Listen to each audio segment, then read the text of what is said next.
What's up guys, we got a bunch more parts in the mail, which means it's time for another Ruckus build video. Today we're going to be installing the TVR intake from the Ruck Shop. This comes with a pretty cool velocity stack that gets rid of the air filter, as well as some new jets for the carb, and a few other things to make the scooter run a little bit better. On top of that, we got a new seat frame. This is going to have the seat sit a lot lower.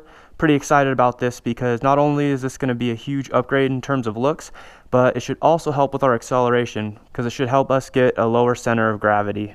We also got ourselves a new seat cover, custom made by Cheeky Seats, exactly how I wanted.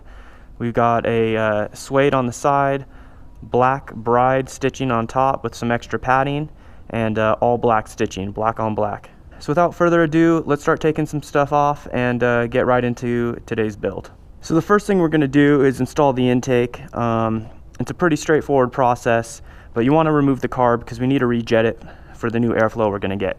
So of course, with most things on the scooter, the first step is removing the seat so that you can get better access to the engine below it.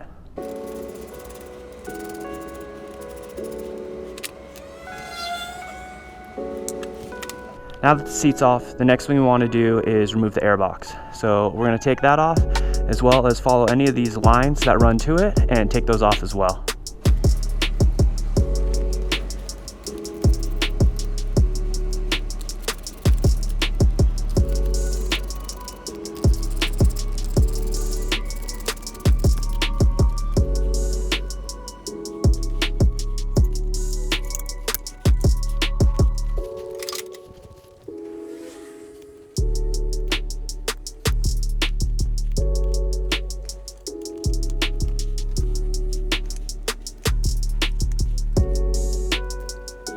It's always a good idea once you take these clips off your vacuum hose to just kind of grab it and give it a little bit of twist to break it free before you pull it off.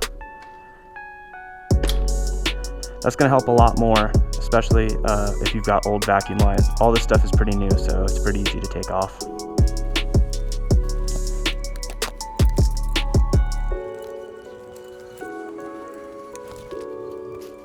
Alright, once you got your vacuum hoses disconnected, your bolts out, you're almost free. You just got to disconnect your intake tube from the carburetor and you'll be home free.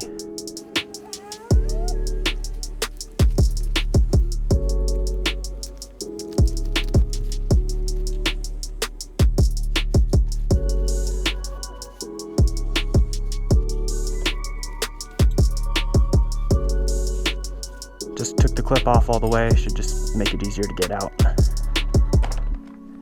we go. Got to feed all your lines through. It's a little bit easier said than done. Oh, it looks like we missed one. This guy down here.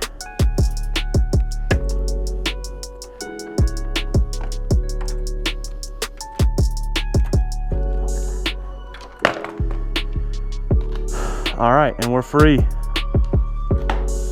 So much cleaner without that giant airbox.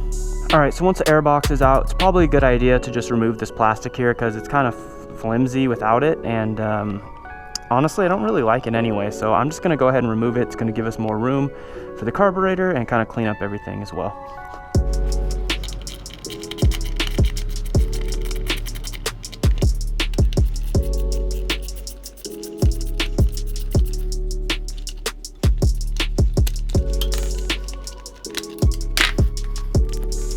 Alright, now with that off, it's time to remove the carburetor. Not too much going on here. You got a couple of plugs you got to remove, a clip right here, the throttle cable, then you got to detach it from here, and I think you got a couple of vacuum lines or coolant lines below, but we'll get to that once we get everything else off.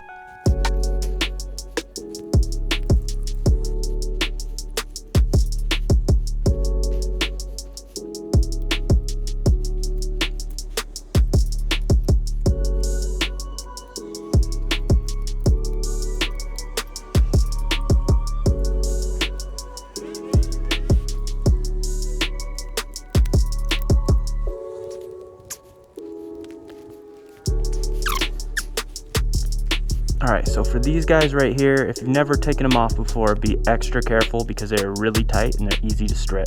So make sure you had a good bite on these things when you loosen them. I got this one loose right now, so hopefully we'll be able to pull this off. I still have these lines connected because I can't reach them with the carb on, so I'm planning to take it off, remove those lines, and just try to keep everything upright so no gas spills out when I move the carb around. Stand up with it. I'm just trying to be careful, especially because we got these vacuum lines still attached. There we go. Now I can detach this, and then one on the other side here.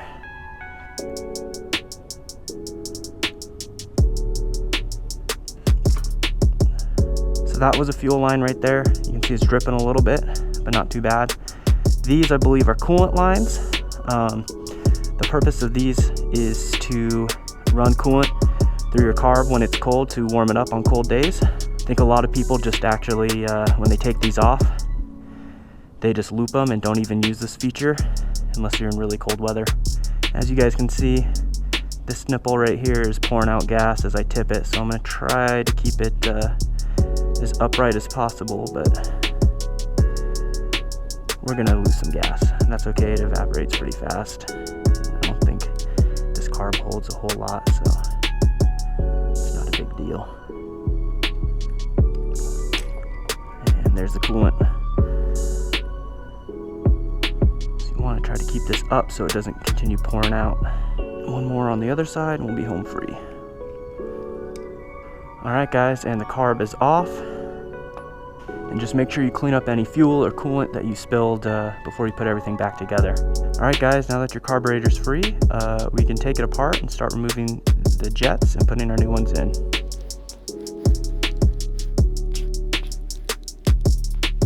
Well guys, we ran into some bad news here. Trying to get these bolts off. One of them, I guess from the factory, got sliced and somehow fused together, and it is just impossible to get this thing off. I tried everything off camera and nothing would do it. We got all the way to the point where it's just completely stripped now. So I'm gonna have to chop the head off, drill it out, get a new bolt for this section here. We're not gonna be able to do that today, unfortunately, but that's not gonna stop us. We've got more to do. What's up guys, it's a new day. Things didn't quite go as planned the last time. We had some issues with the carburetor and then the GoPro died. So I decided to take the day off and do some stuff behind camera so that when we get back to it, everything's ready to go. We had an issue with one of the bolts holding the carburetor cap on. It was actually somehow fused to the cap, and I had to drill the whole head off to get the bolt out.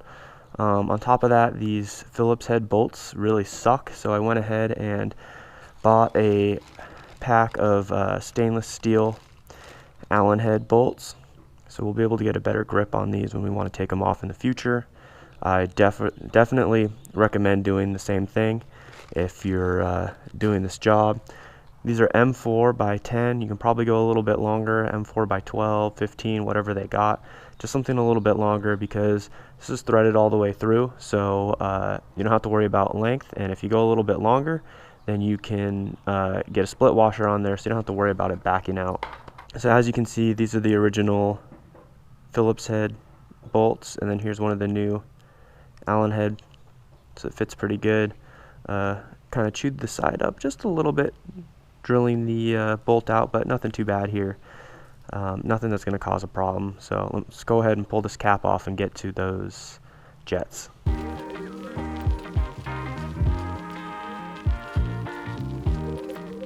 Alright, now we got access to our jets. We've got our main jet and our idle jet, so you just want to make sure you get a properly sized flathead screwdriver, and we're just going to take those guys out.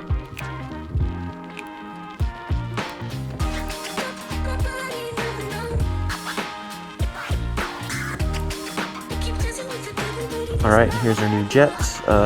If you got an intake kit from the Ruck Shop, should come with this. Stock jets, I believe, were a 35 and a 75. These are a 38 idle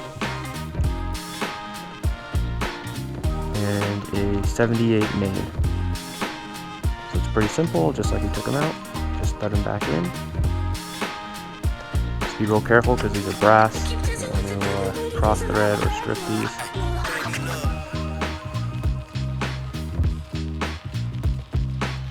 Alright, easy as that. We're done changing the jets. Now we just got to put it all back together. So like I said, I'm not going to be using these Phillips heads anymore. I'm just going to throw those away. I'm going to use our new Allen head bolts. And just to be safe, I'm just going to use a drop of blue thread locker on these, just so I know they're not going to back out on me. Alright, cool. So the jets are changed. So now we just got to flip it over to the other side and shim the needle. You just got to carefully pull this diaphragm off. And there's the needle. So we just got to take this guy out. There's a little clip on the inside. You're going to need a skinny 6mm socket, 6mm deep socket that's skinny enough to fit down into that hole. There's a little spring in there, be careful. It's real easy, you just twist it to the left and it comes right off. Make sure we don't lose that. Just pop the needle out, simple as that, and you just throw on your shim that came with the kit. Put it all back together. Alright, roll back into place, so we just got to throw it back in. Be careful, you got to make sure that that fits right through that hole. Don't forget to put your spring back in. Then again, we're just going to ditch these Phillips head bolts and use some of the new ones we got. And let's not forget to use a little bit of blue thread lock on these guys. Alright guys, and we're done with the carburetor, so now we can start throwing things back onto the bike. Alright, so before you put the carburetor back onto the manifold, we want to make sure we don't forget to take our two coolant lines and attach them underneath, because otherwise it's going to be really hard to get to those otherwise.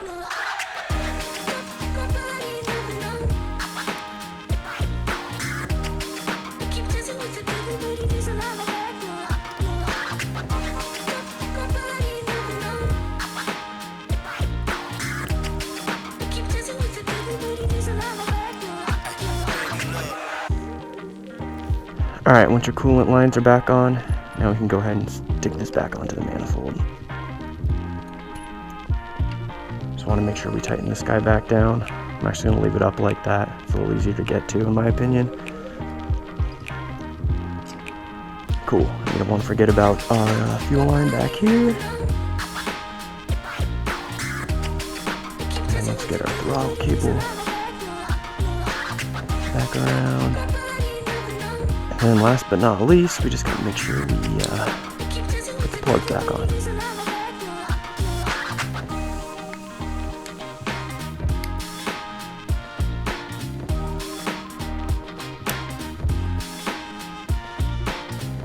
And just like that, the carburetor's back onto the bike. Now we can finally start installing the intake. Alright guys, so when you're putting this intake on, you're gonna wanna make sure you slide this bracket on first, and then this clamp, because otherwise it's going to be real hard to get on and off without it, since you don't really want to move this since it's kind of set in generally the right position from the shop. So now you just go ahead and slide this on, and then this bracket's actually going to attach to this bolt right here. Make sure we're not getting any close to this tire at all, and we just want to tighten this guy down here.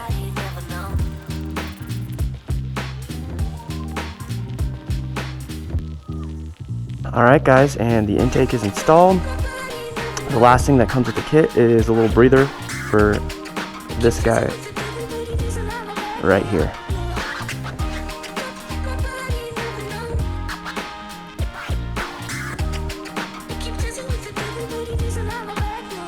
And like that, the kit is installed, but you are not done yet.